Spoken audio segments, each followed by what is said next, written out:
বছরের শেষ মাস আমাদের বাঙালিয়ান জাতিদের ডিসেম্বর মাস। এই ডিসেম্বর মাস যেন ঘরে ঘরে নিয়ে আসে এক আনন্দের বৈষম্য। ডিসেম্বর মাসের 15 তারিখে বাচ্চাদের পরীক্ষা শেষ হয়ে গেলে বাকি 15 দিন যেন ঈদের থেকেও বেশি আনন্দে থাকে বাঙালিয়ান ঘরের প্রতিটি বাবা মা এবং সন্তানেরা। আসসালামু আলাইকুম সবাইকে। সবাই কেমন আছেন? আশা করছি সবাই অনেক অনেক ভালো আছেন।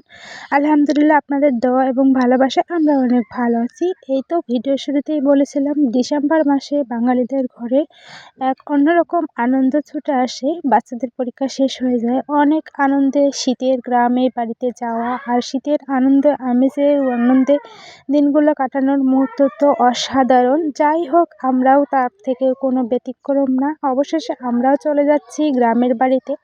এদিকে এই যে আমার বাচ্চারা একটু খেলাধুলা করতেছে, আর আমরা যেহেতু ট্রেন জার্নি করব, ট্রেনের মধ্যে যাব, তাই তো কমলাপুর রেল স্টেশনে আসি।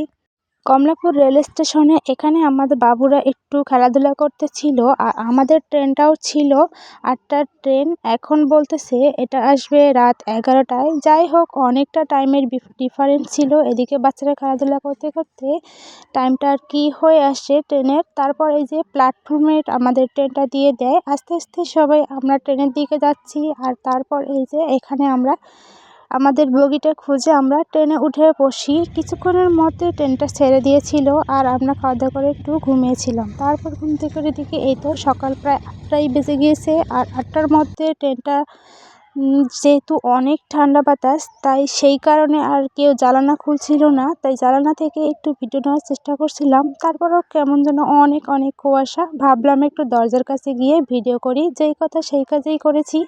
ভিডিও করে নিয়ে আবারও সিটের দিকে আসলাম। এই তো আমাদের এই ট্রেন জার্নিটা আপনাদের কাছে কেমন লাগবে জানি না। আমার কাছে কিন্তু ট্রেন জার্নিটা ভীষণ ভালো লাগে। আবারও সিটে বসে এসে আপনাদের সাথে একটু শেয়ার করার জন্য ভিডিও নিচ্ছিলাম। আচ্ছা, আপনারা ট্রেন জার্নি কারা কারা করেন অবশ্যই কিন্তু কমেন্ট করে জানাবেন। আমার প্রিয় ভাই বোনেরা, গ্রামের বাড়ি কার কোথায় অবশ্যই কিন্তু কমেন্টে জানাবেন। এই ভিডিওর মাধ্যমে আপনাদের সাথে একটু পরিচয় হতে পারবো এই সুযোগের মাধ্যমে। আমি তো ঢাকা থেকে যাচ্ছি রংপুরের উদ্দেশ্যে।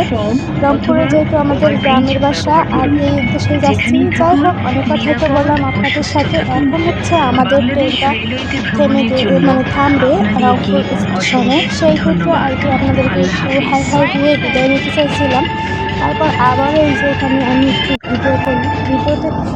আর এই তো এখানে মাইকে অ্যানাউন্স করতেছিল আমাদের যাতে নামার জন্য কোনো অসুবিধা না হয়, নিজেরা যাতে নিজ দায়িত্বে সতর্কভাবে আমরা ট্রেন থেকে নেমে যাই, সেটাই মাইকে অ্যানাউন্স করতেছিল। শুনতে কিন্তু এটা আমার ভীষণ ভালো লাগে।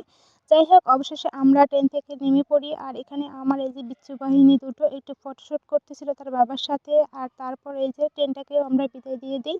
যাই হোক, আলহামদুলিল্লাহ সুস্থ সবল মতো আমরা তো ট্রেন থেকে এসেই পড়েছি। ভিডিওটা দিতে একটু আমার অনেকটা দেরি হয়ে গেল। তারপর আর কি আস্তে আস্তে দিকে আমরা প্ল্যাটফর্মের দিকে যাচ্ছিলাম। পুরো একটা প্ল্যাটফর্ম, রংপুর রেল স্টেশনটা অনেক বড় একটা প্ল্যাটফর্ম।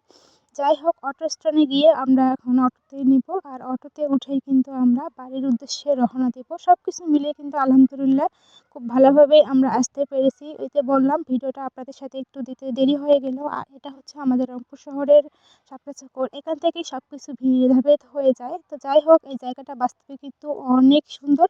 ডিসেম্বর মাসে সবার ছুটি সুন্দরভাবে কাটুক, সেই শুভকামনা সবার জন্য।